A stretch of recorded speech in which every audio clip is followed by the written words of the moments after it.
Hello guys, আজকে আমি আর আমার দিদি মিলে চলে এসেছি কলকাতা রাজবাড়ির বার্থডে সেলিব্রেশন করতে। হ্যাঁ, 1 to 5 এপ্রিল অবধি কলকাতা রাজবাড়ির বার্থডে চলছে। তার জন্য ওরা 299-এ একটা মাটন থালি প্রোভাইড করছে। তো আমরা অনেকক্ষণ লাইনে দাঁড়ানোর পর অবশেষে আমার দিদিকে বরণ করা হচ্ছে। এবার আমরা কলকাতা রাজবাড়িতে ঢুকতে পারবো।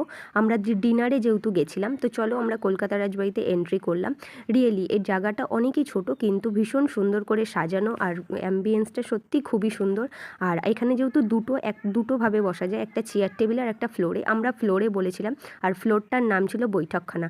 সত্যি বলতে চেয়ার টেবিলে তো আমরা সমস্ত রেস্টুরেন্টেই খাই, কিন্তু ফ্লোরে বসে তো খুব একটা খাই না। তো চলো আমরা এই যে ফ্লোরে এসে গেছি, এটার নাম ছিল বৈঠকখানা। এখানে 16খানা সিট ছিল, 16 জন বসেছিল। ভীষণ সুন্দর লাগছে। তো অনেকক্ষণ বসার পর এই যে দেখো, আমি আর আমার দিদি মিলে বসে আছি, ওয়েট করছি।